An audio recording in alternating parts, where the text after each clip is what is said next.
Good afternoon and welcome to the final concurrent session of the day, Grading Grammar is Racist, Current Pedagogical Practices to Promote Anti-Racism in the Writing Classroom. Our presenter today is Marie Taylor, a faculty member at Arcadia University.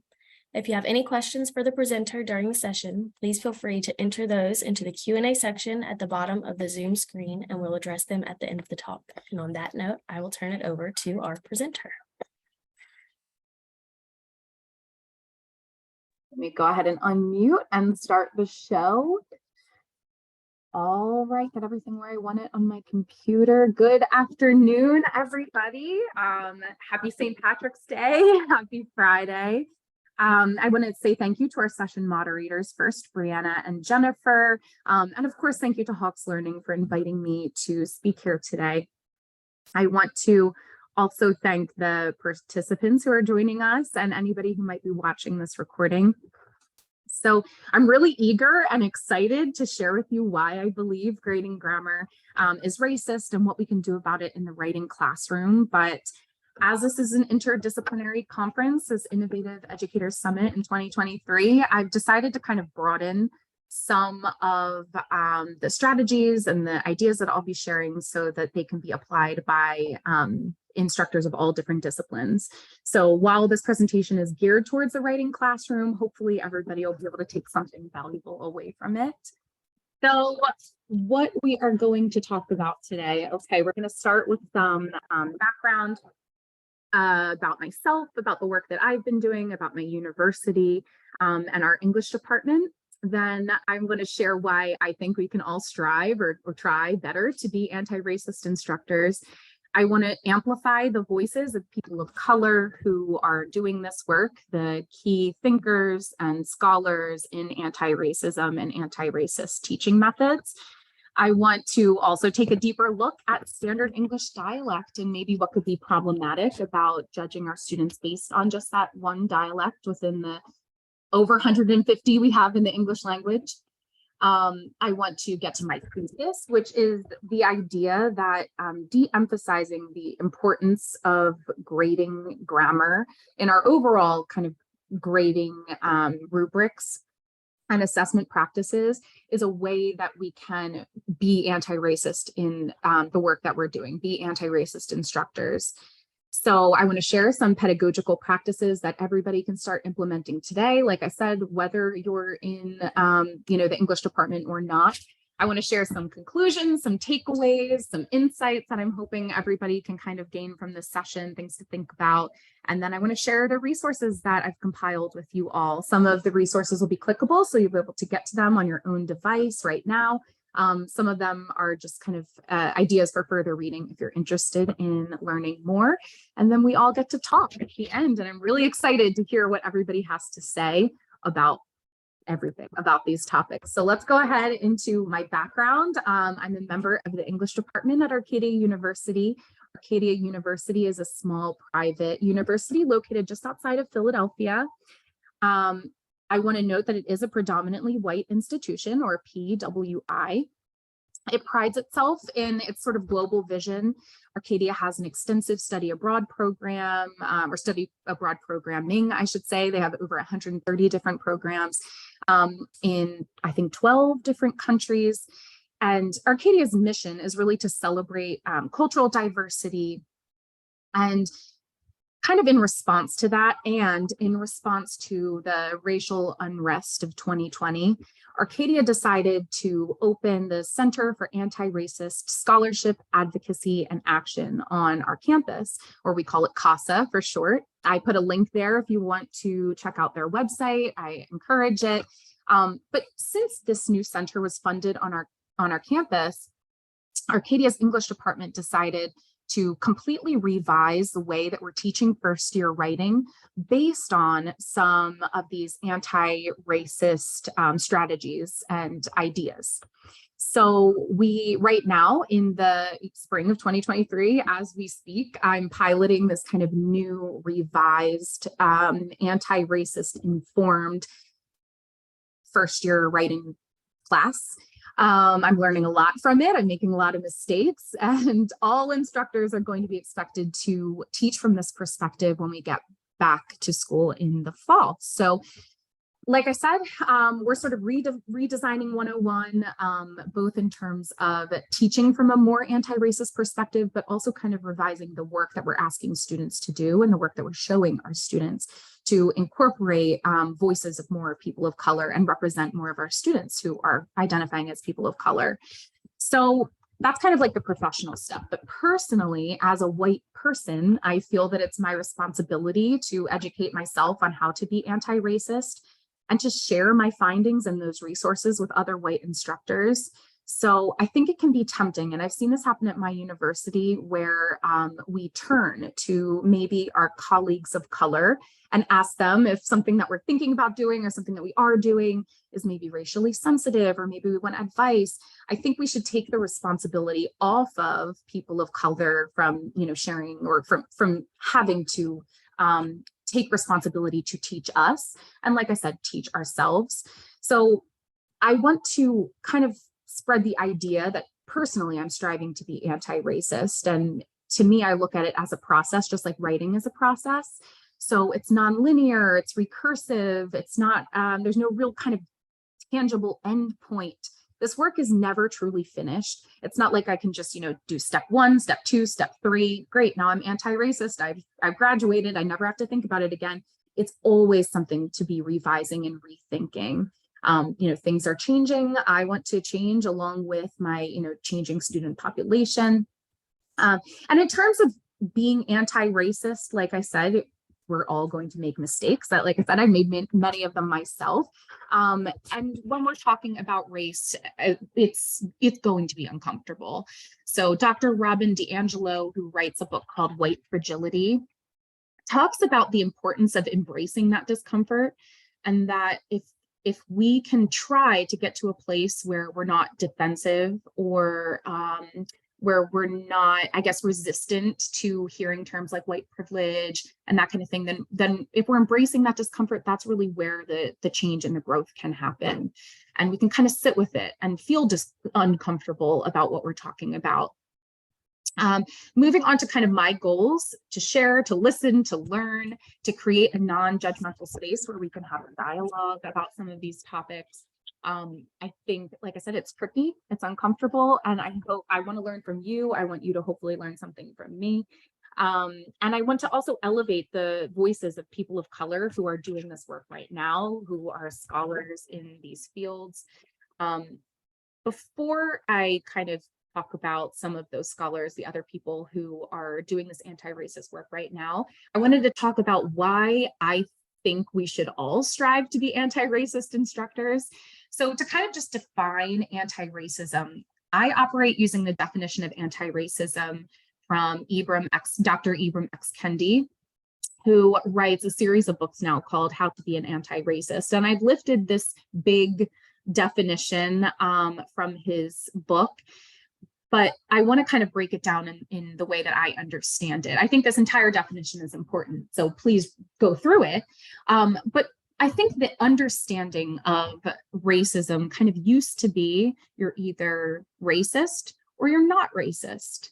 And Kendi's picking out the flaws of this group of not racist people. He's saying that if we're just kind of quietly, keeping our heads down, not offending anybody, not actively being racist, he's saying that's kind of a form of racism. For us to truly be not racist, we need to be anti-racist, which is active. It's like a verb. It's something that we physically can do right now. If you look at his quote here, he talks about confronting racial inequities. So the idea of being not racist is kind of passive. It's like, okay, maybe you're not doing anything to offend people. Maybe you're not doing anything necessarily wrong, but you're not doing something right. The right thing is speaking out and spreading this information about what we can do differently to start to break some of the cycles of racism in this country and hopefully around the world.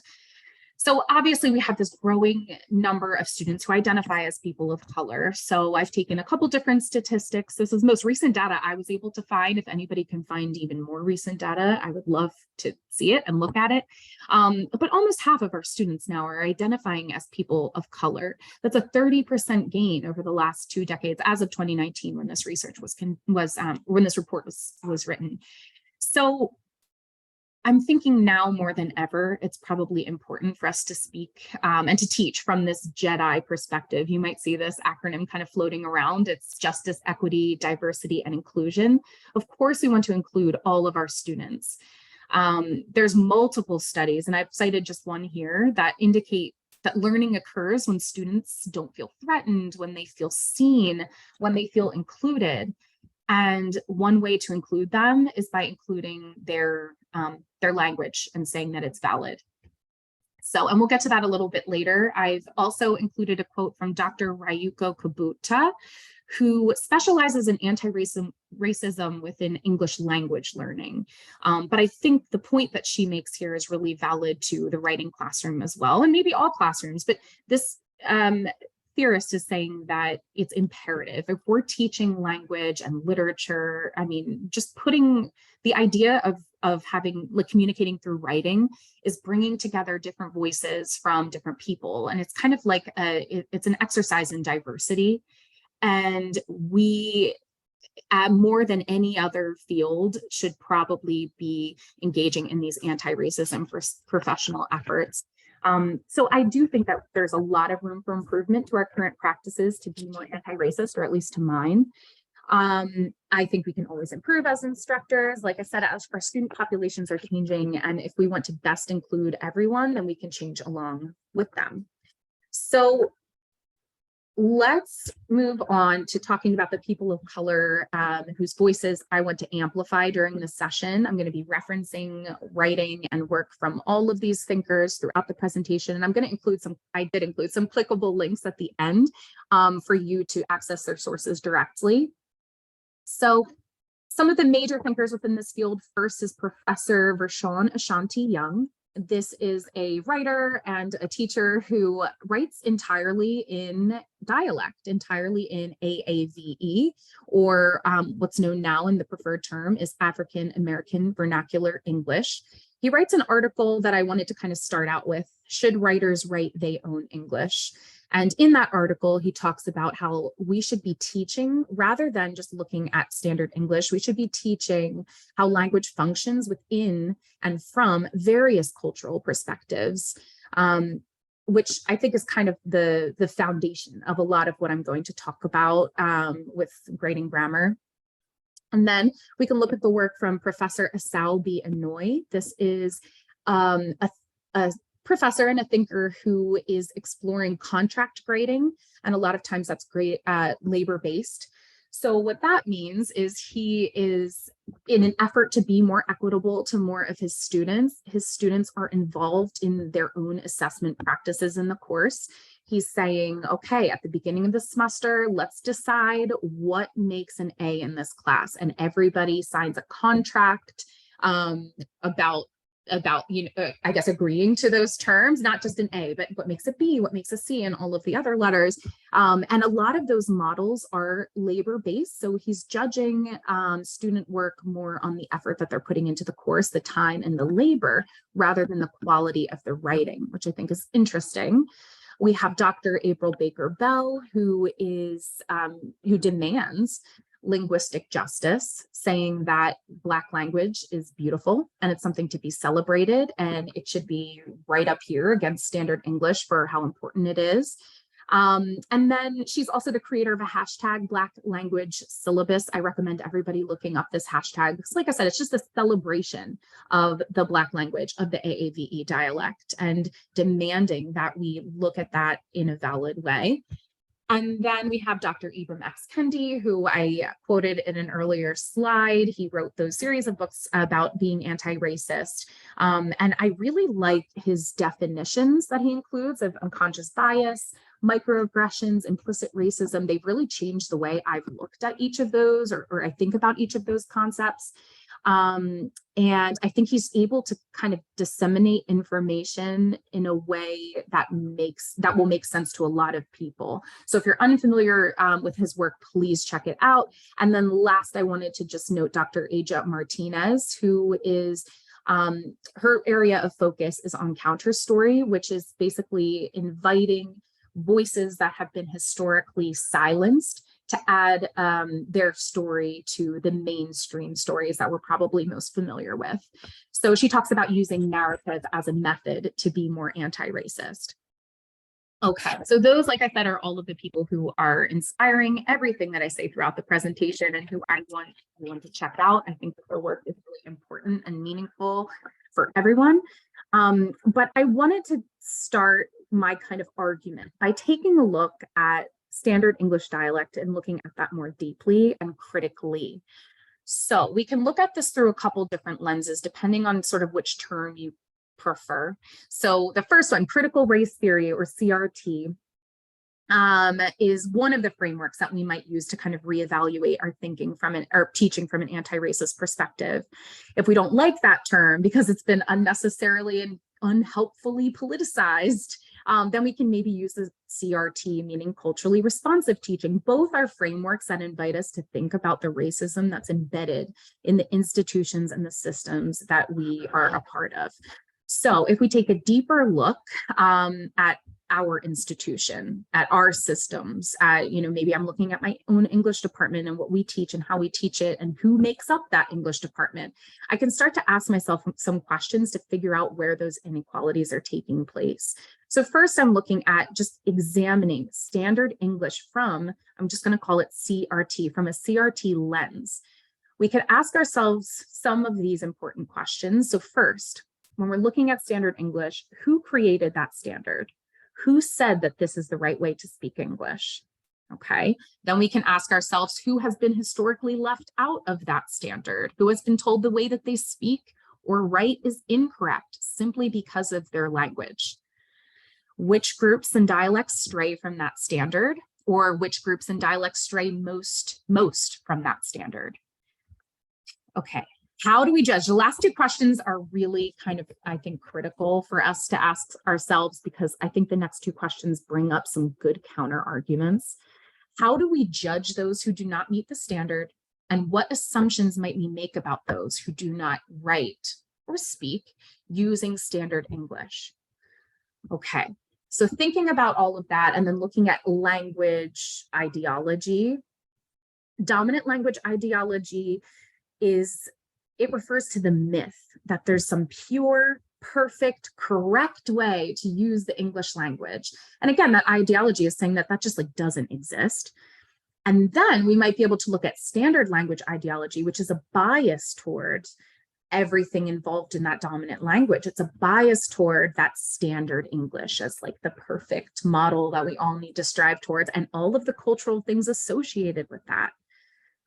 Okay, so the nature of language is that it evolves, it develops, it grows based on usage. And if we're in the English department, maybe it's because we once upon a time fell in love with language and fell in love with the different ways that it's evolving and changing and growing. And like I said, it's based on the usage of the language that the rules are built.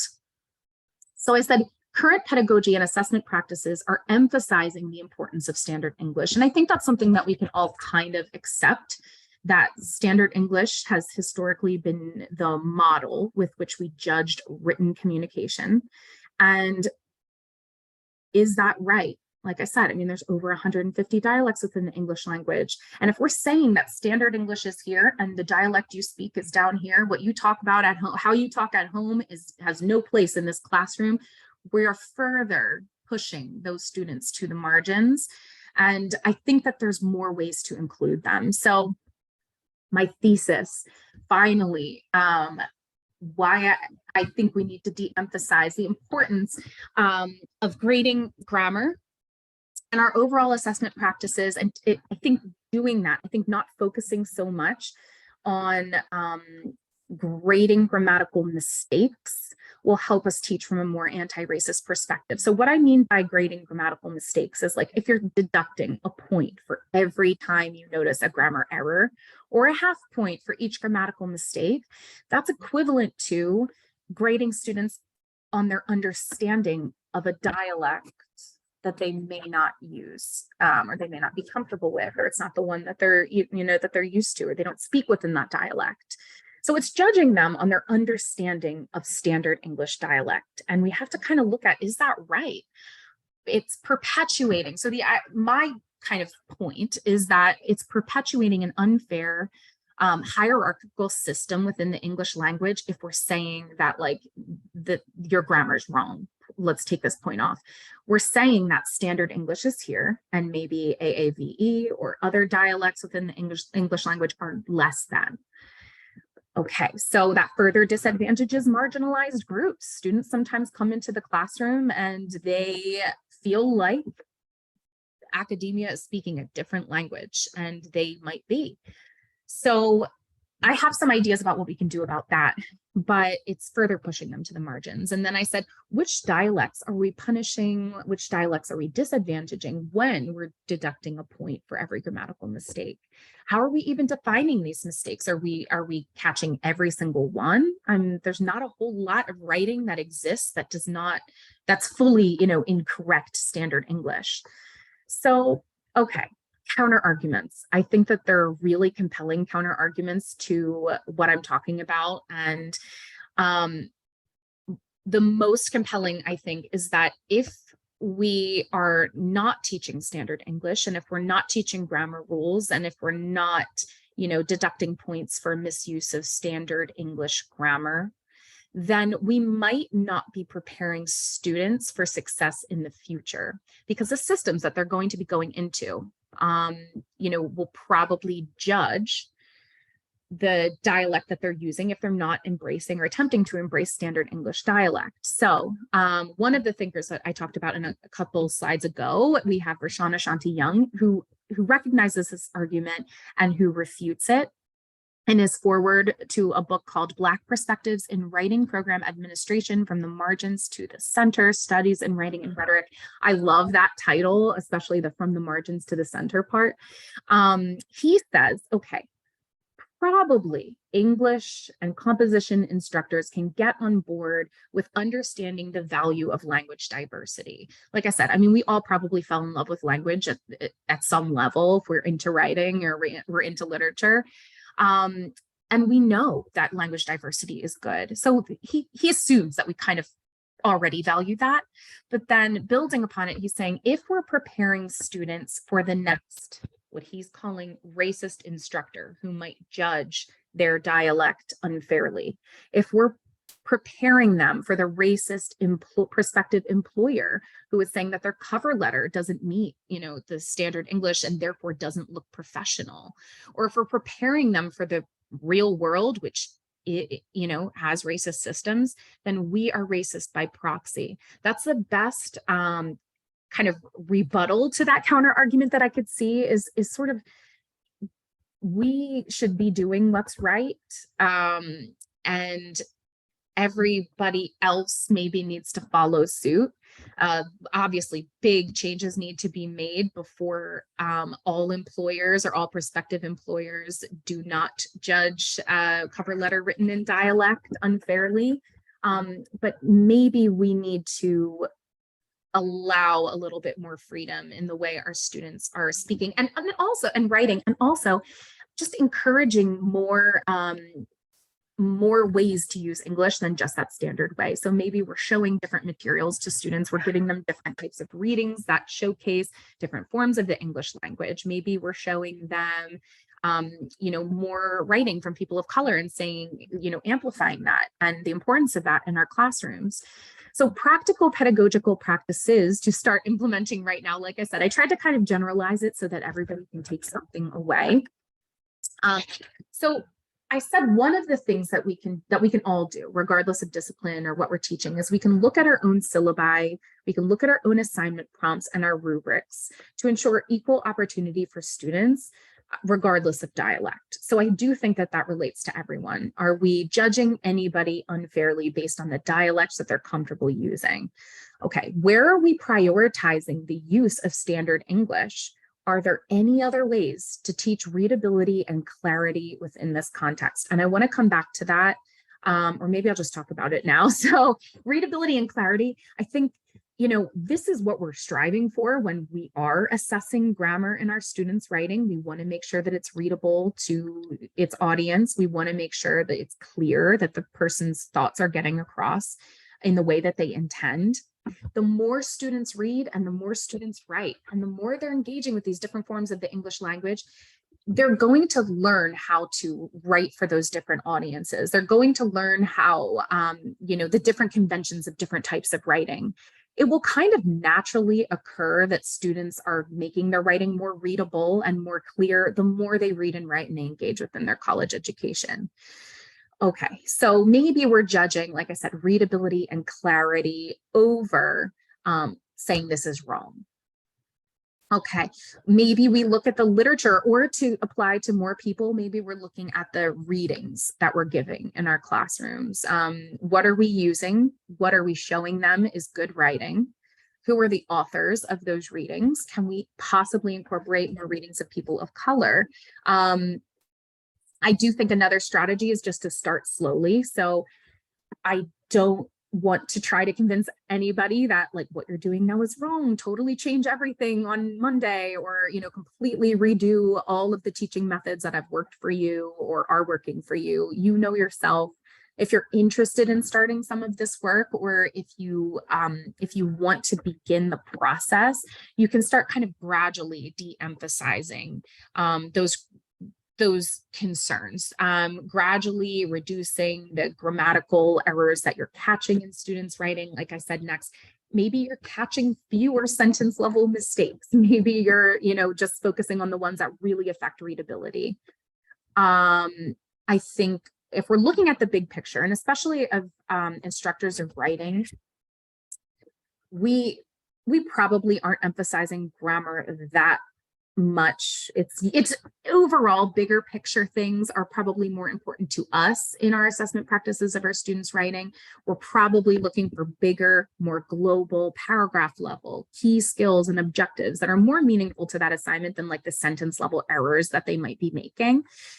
Other things you can emphasize besides grammar, if you're trying to think about that, unity, cohesion, organization, unnecessary repetition, thesis development, the ideas that are being shared, paragraphing, rhetorical strategies, all of the bigger picture things that we're probably emphasizing anyway, we can lean into and kind of start to stray away from marking off those grammatical mistakes.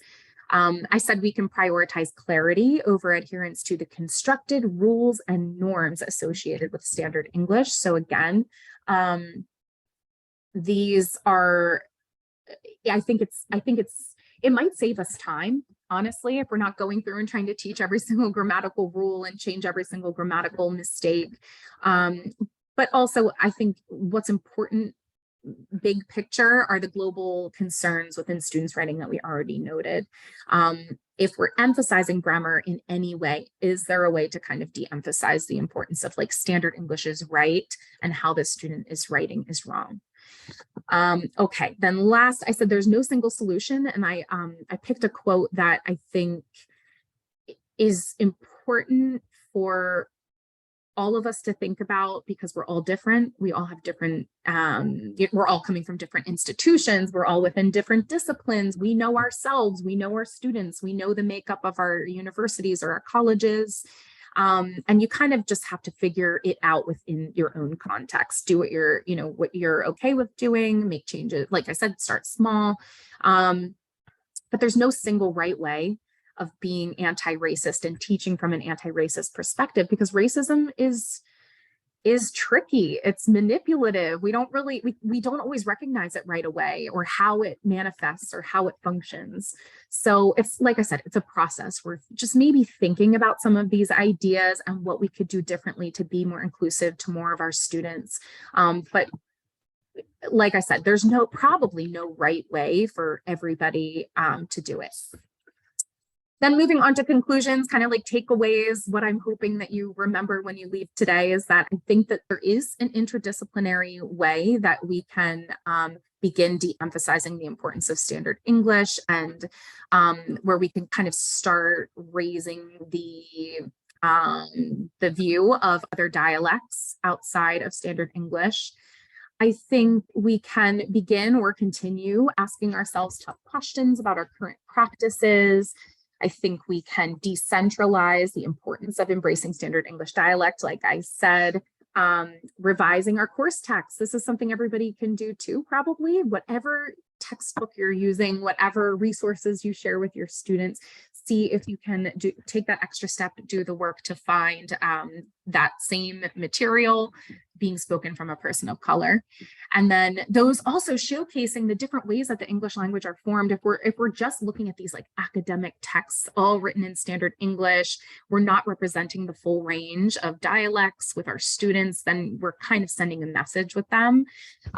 So if we're, like I said, actively finding more readings from more people of color, then we can start amplifying their voices and showing that their dialect is just as valid as every other dialect within the English language.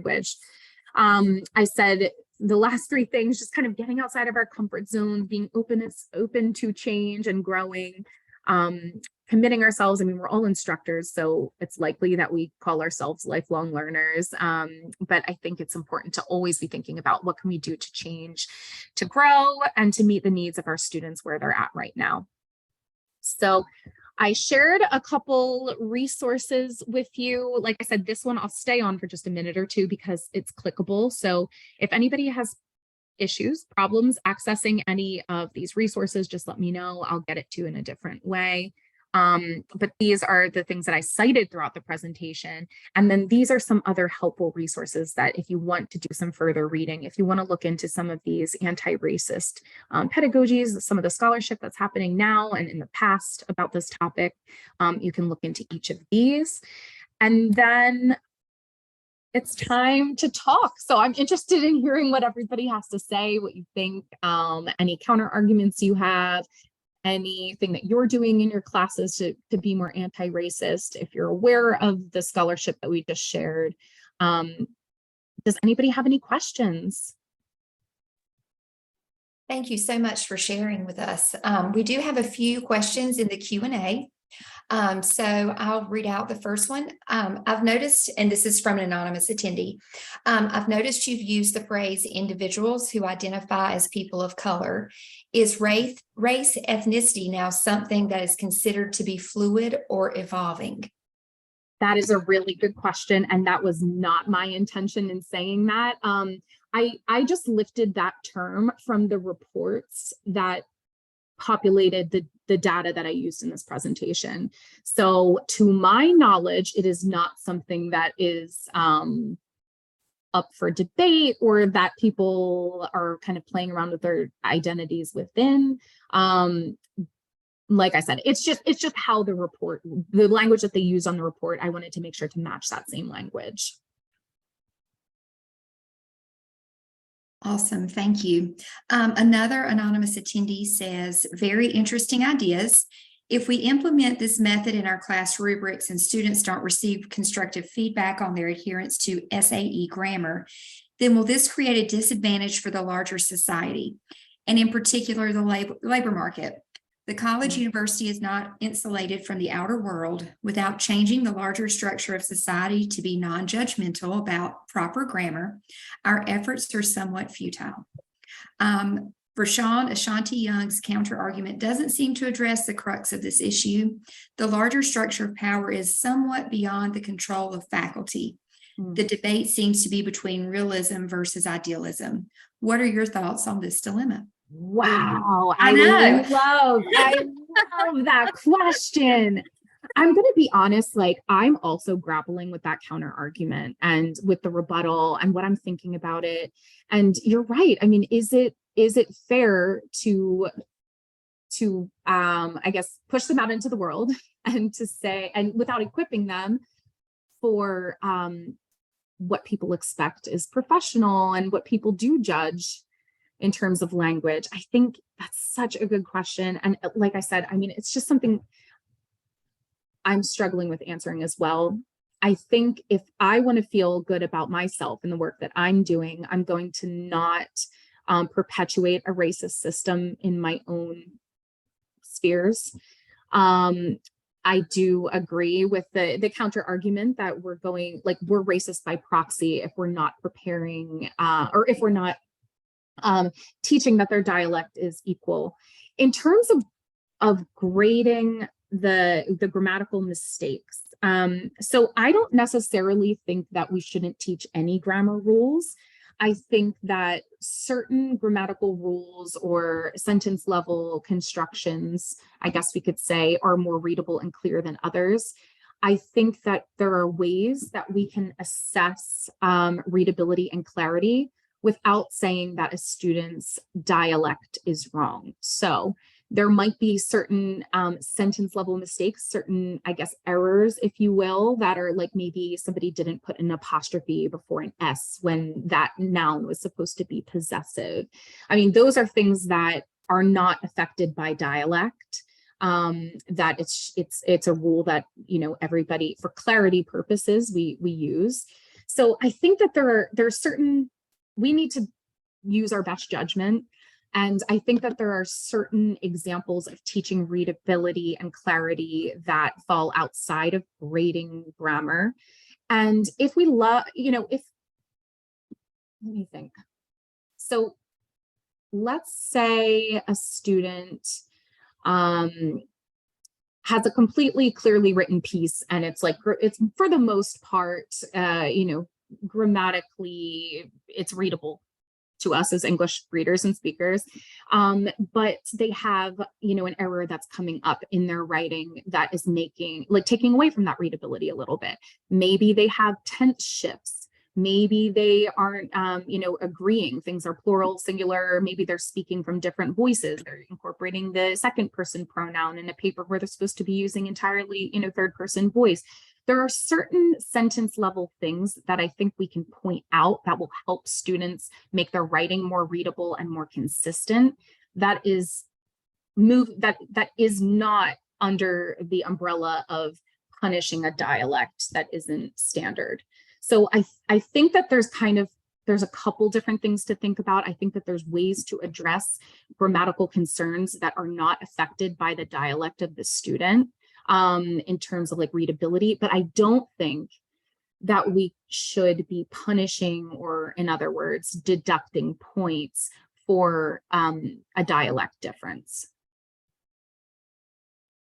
Thank you so much for your answer. We have another question.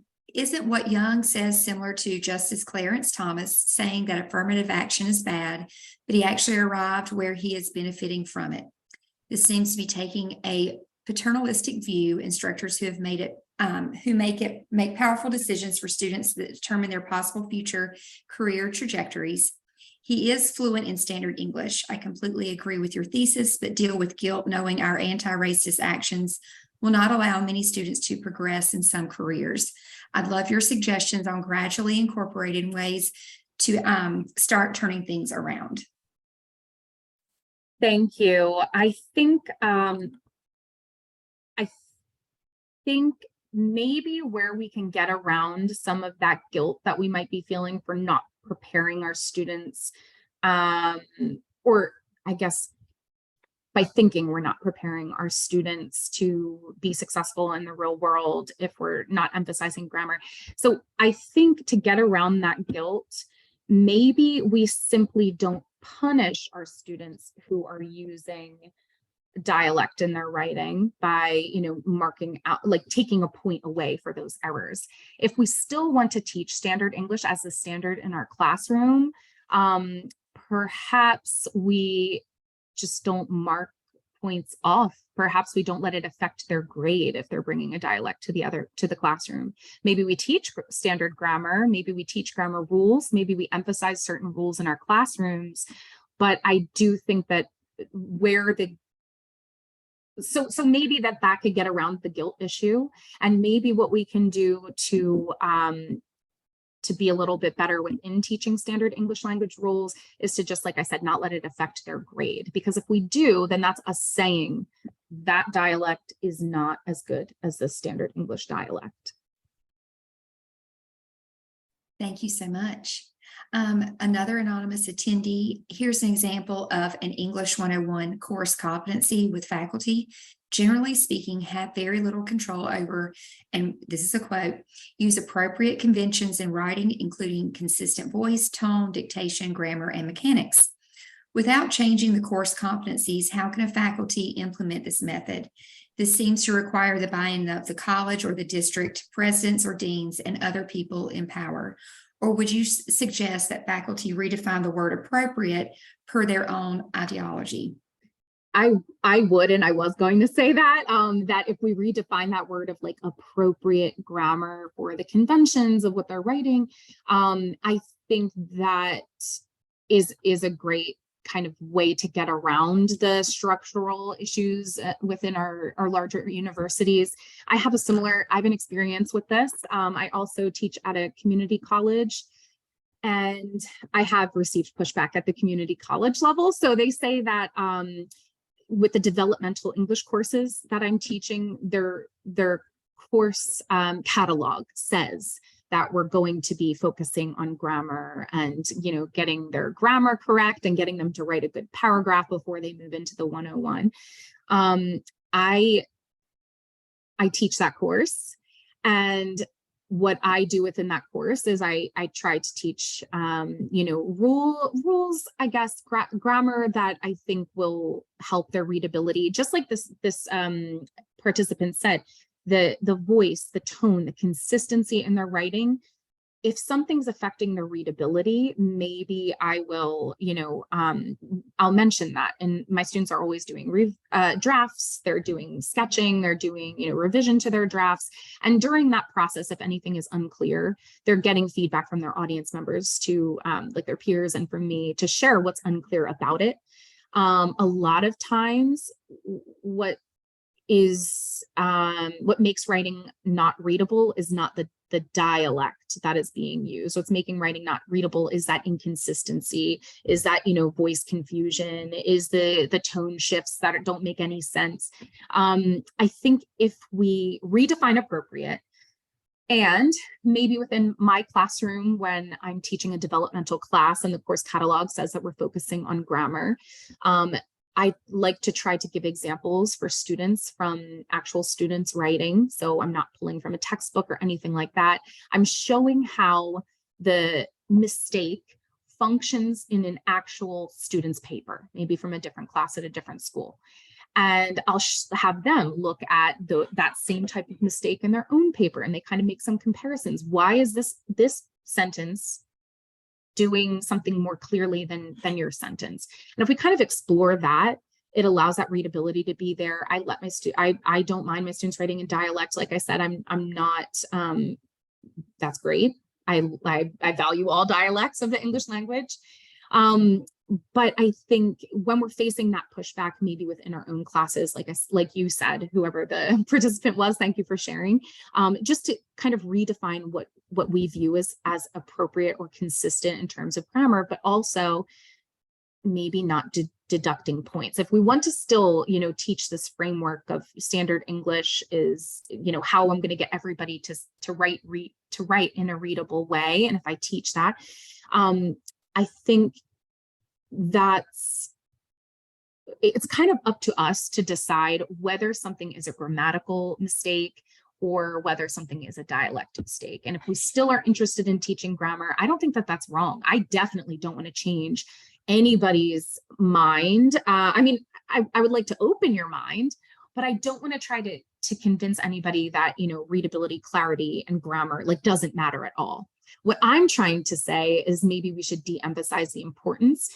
And I do think that, we're working within these bigger racist systems. Maybe it's a racist system of our university that's outdated and saying that we need to adhere to standard English. Or maybe we are working within the racist, the world. And as somebody mentioned, going out into the labor market. These things eventually need to change. The racism within those systems eventually need to change, and maybe we can have some part in changing it. Thank you so much for your responses to the question. I have a question as a moderator. We do have several more questions in the Q&A section. Would it be okay for us to post your email address directly into the answers? Please do. Awesome. I am so excited to talk to more of you.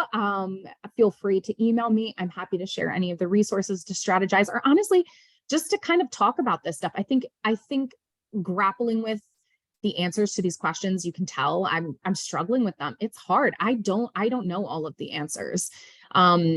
but I'm sort of just trying to work my way to be more anti-racist in my professional and personal life. And I'm hoping maybe everybody has an idea about how they can do that as well. Thank you so much for having me. Thank you. Thank you so much. That was a very interesting conversation, a great way to close out the day. I did also, for attendees, put Professor Taylor's email in the chat, as well as some other links and all of those clickable links that she had shared. And on that note, it looks like we are out of time. So thank you again for all of the valuable information you shared with us today. This concludes the final concurrent session of the day and our conference. On behalf of everyone at Hawks Learning, thank you to our presenters and our attendees for being a part of IES 2023. The recordings of this year's sessions will be provided in the coming days. If you haven't already, don't forget to swing by the exhibit hall to say hello to the Hawks team. While you're there, you can view a quick 5-minute demo, request your t-shirt, and be entered to win a $50 hourly giveaway. The booth will remain open until 5 p.m. And as a reminder, in the spirit of St. Patrick's Day, you'll find a few golden coins throughout the conference website. You can click on those coins to be entered into an additional raffle. Thank you again for joining us for IES 2023.